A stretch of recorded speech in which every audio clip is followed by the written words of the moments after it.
So this first story happened to me when I was 16 and lived in my parents' house. It was late one night in summer and I was in one of my two bedrooms.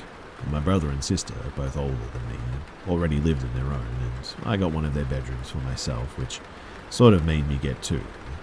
In one bedroom, I spent the night sleeping in my bed next to my desk and closet. The other one I would spend the day over there, sort of packed with my TV, my PlayStation, a sofa and another closet. I was watching South Park on TV around 2:30 in the morning while laying on my sofa. I always stayed up that late during the summer holidays, and why I remember this so well is because of the episode of South Park that was running on MTV this night, The Losing Edge. It's my favourite episode, and on that day it was quite hot in Germany, and there wasn't a cloud in the sky the whole day. So, as I said, it was night time, still really hot. Hot here is like 26 degrees Celsius. But while I was watching TV, all of a sudden, the temperature just dropped, and I felt like cold air in my room. The next thing that I remember were faint noises from outside my room. At first, I thought that one of my parents were maybe out there, who were sleeping, since I hadn't seen them open a door for like a couple of hours. But that wasn't it. The noise got louder, and I muted my TV just to listen to the noises and to try and locate where they were coming from. And they definitely came from outside of my room.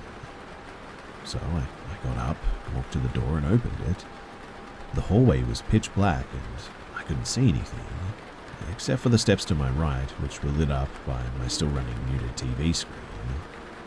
Also, I couldn't really make out that both of my parents were asleep. That's because my parents, even to this day, sleep in separate rooms because of heavy snoring. Both of them, that is. So, it definitely wasn't my parents, but what was that noise? I step into the hallway and to the right down the hallway. On the left side was the front door, and both my rooms were the first rooms to the left and right from the front door, which meant that I needed to go deeper into the house to locate the noises. As I walked through the dark hallway, I could sort of make out that the noises sounded like cupboard doors opening and closing, but not rapidly, more like slowly and gently, with the familiar clonk of wood hitting on the wood at the end. The only room in our house with cupboards was the kitchen, which is in the same room as the living room and the dining room. So, step by step, I sort of walked to the door, my head to the side, pushing my ear forward, trying to hear the sound better. The next thing that I heard was sort of like a rattling sound, as if two plates were constantly put onto each other, and I thought that maybe one of my parents must be inside the kitchen. So I took the door handle into my hand and began to turn it. And all of a sudden, there was just nothing. The sound stopped all of a sudden.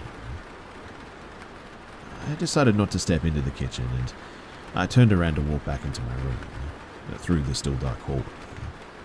And that's when the sound started up again. Halfway back, I turned around in the middle of the hallway and walked back to the door again, but when I got there, nothing. The sound stopped again. My heart started to race at that moment. I wasn't sure if I should open the door or not, so I waited for a full 30 seconds just to see if the sound restarted, and yeah, it did. They started again, and this time even louder and much more frantic than before.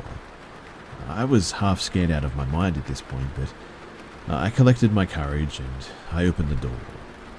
As I stepped into the kitchen and lit up the room, the sound stopped. And the strangest thing was that the kitchen was completely untouched. Everything was in its place. But I freaked when I felt the cold air pass by me while I was still standing in the kitchen, panicky, turning around, and man, that is the most terrifying moment that I've ever been through. Moments later, I could feel the hot air from the summer night again. I shut the light, closed the door, and I ran back into my room. There was heavy breathing, sweating, and my heart was racing like crazy. Needless to say, I wondered the whole night what the heck this incident was, and didn't sleep not even a minute.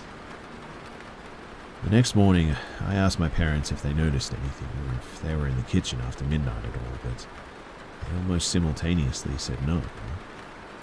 So then, the obvious question is, what was it?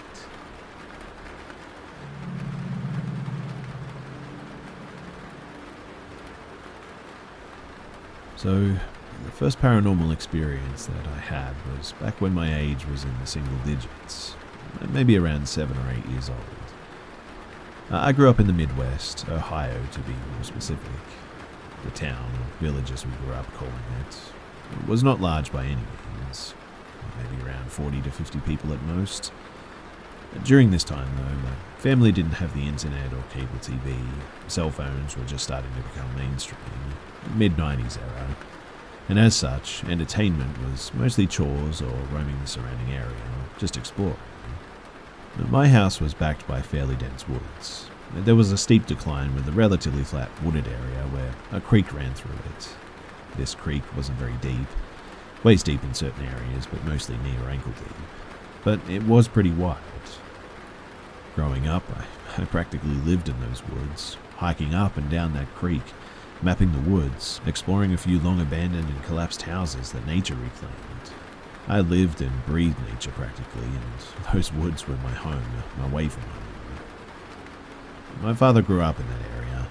My aunt and uncle and cousins lived just next door, and it was a pretty close-knit community. Naturally, everyone has ghost stories about their own hometown. A haunted house, a tragedy of some sort that remains a stain on its history. And my village, well, it was no different. My father would always tell stories about ghosts or abnormal happenings that he experienced in his youth here. One thing that he would always tell me when I told him that I was going into the woods was the trees may not walk about or talk, but they do see and remember. I always thought of that as him just saying, don't be stupid out there. Now, my first encounter with the people of the woods, which is what I always called them, was when I was on one of my daily excursions into the wild green. It was mid-July and it was hot and humid. I stuck mostly to the creek as it was pretty cool there, and I didn't have to battle my way through the thick undergrowth as well, which was a plus. But I hiked approximately about 2 miles along the creek hunting for crawdads, crawfish, and looking for signs of deer, rabbit, or the fabled albino squirrel that we had here. I kept traveling and eventually arrived at a relatively open field that had waist-high grass, and I frequently stopped here to gather wild blackberries, rest, and spook the few white-tailed deer bedded in the area. But that day was different. You see, as I drew closer to the field, I noticed someone standing in the field. Instinctively, I slowed down, lowered my posture, and tried to minimize my noise. I really wasn't used to seeing someone out this far into the woods. The nearest house to that location was maybe about 1.5 miles through thick undergrowth and fairly steep ravines to climb. As I hugged the bank of the creek, I moved to the edge of the open field, slowly peeking up over the tall grass to see if they were still there. But nothing. I thought that perhaps they had seen or heard me trudging through the creek and instinctively ducked down too. I wasn't about to find out though, so I turned around and headed back home, all 2.5 miles back. I was more aware of my surroundings and far more cautious of my sound as I moved that time, avoiding walking in the creek to prevent the sloshing of water to give me away. As I crept through the branches jutting out into the bank of the creek, I made my way to another area that I was familiar with. A small game trail ran through here, and it would cut my time and distance back home a good bit. The only downside was that it was pretty overgrown to either side, and portions had thick thorn bushes. The entire time that I trekked back, though, I don't know, I just felt like I was being watched. I never really felt in danger or vulnerable of being attacked or anything, but I could almost swear that I felt eyes on me. I was uneasy the entire time that I followed the game trail, routinely stopping and listening to determine if I could hear footsteps, or if I was being followed at all. But still, nothing. I made it about, I would say, halfway back home, when all of a sudden I saw in the corner of my eyes a figure standing a short distance away. But as I moved my eyes in the direction of the figure, they seemed to just sort of meld into the foliage. I thought that maybe my paranoia was making me see things, so I just hurried on. A few hundred more feet in, I see again another figure, this time further away out of my peripheral, and again as I looked in that direction, they sort of meld back into the background. But this time it happened twice. As I looked and that figure disappeared, another appeared again in my peripherals, closer but still a ways away. Again, the entire time I never really felt in danger or anything. Creeped out, yes, but I never felt like whatever there was nefarious and intent. This continued on for the remainder of my time, making my way back home, but the more it happened, the less I felt, afraid of the figures. Even going as far as saying out loud, "I know you're there. I don't know what you want, but I'm not here to cause trouble." Eventually, I made it back to my backyard, and I turned around to face the woods to see if they were there, but there was nothing. Now, my father was next to the shed, burning some cut grass in the backyard. I walked over to him to tell him what I had experienced, and before I could say a word, he looked at me and, with a slight grin, said, "I saw you saw them too." I guessed that I had the look of terror written on my face. Without even missing a beat, he put down the hoe that he was using to stoke the fire, walked past me to the woodline, and pulled out the can of dip that he had in his pocket. He opened it, took a pinch out, and placed it on a stone that was jutting out from the ground and walked back. I asked what he was doing, and he said that he gave them an offering. He began explaining what he meant by the trees see and remember, that it was important that we respect nature whenever we enter her domain, and give an offering in return when we take things from her. Otherwise, she just may not let us back out.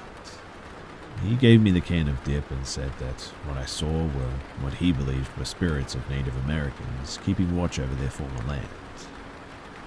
I really didn't know what they were at the time, but I just followed suit with what my dad did whenever I made my way back into the woods. I always left an offering, and although I did see them from time to time, I never felt like I was in any danger, and I always made sure to respect them.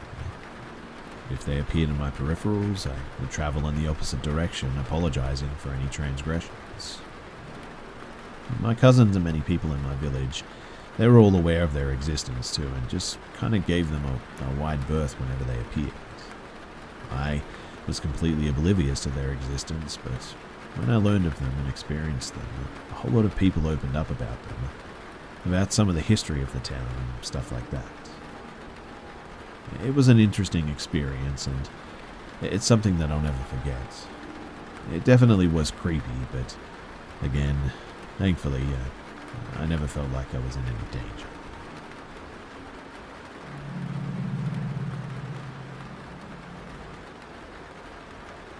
In 2009, I was a delivery driver for a place that I won't name.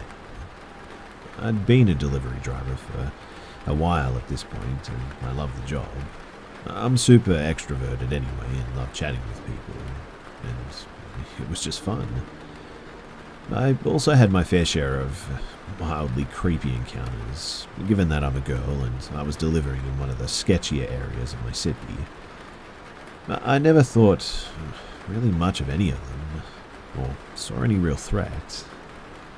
But one night in particular has always stuck with me. I worked the night shift, so from 4 p.m. to 10 p.m. At around 8 p.m. this night, some guy ordered his food, and the delivery was easy enough. His house was kind of creepy.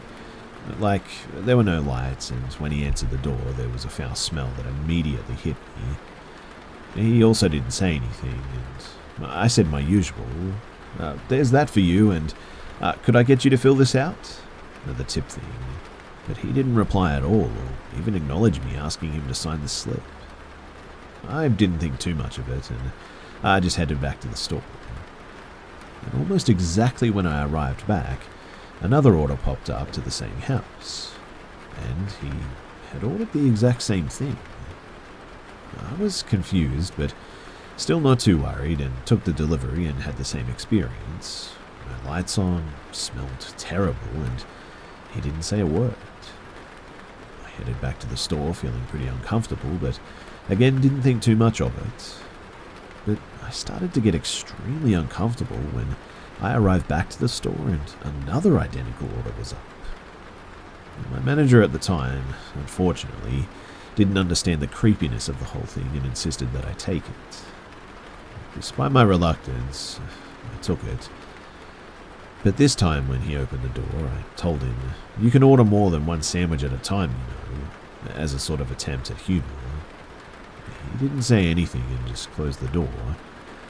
I was thoroughly creeped out, and I did a sort of sprint back to the car, and when I looked back at the house, I noticed that a light was on, and I saw someone standing at the window. I couldn't make out any features, but I just assumed that it was him.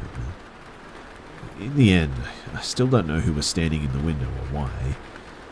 My manager called me from the store before I was even able to start my car to inform me that another identical delivery had popped up, and he directed me to leave as quickly as I could because he was starting to see the danger of the situation. As the call ended, I saw the man running up to my car. I couldn't move for a second because, honestly, I was just in shock. But he was yelling something that I couldn't understand. I just sped away as fast as I possibly could, given that I was shaking like a leaf. But we blacklisted this guy that night after he made several attempts to call the store. I still have no idea what his endgame was or who that other person was up the stairs. Was this an attempt to have me come back so that they could do something to me? Was that person upstairs the one ordering this stuff? And did they need help? I'm still puzzled by the whole situation, but man, was it creepy.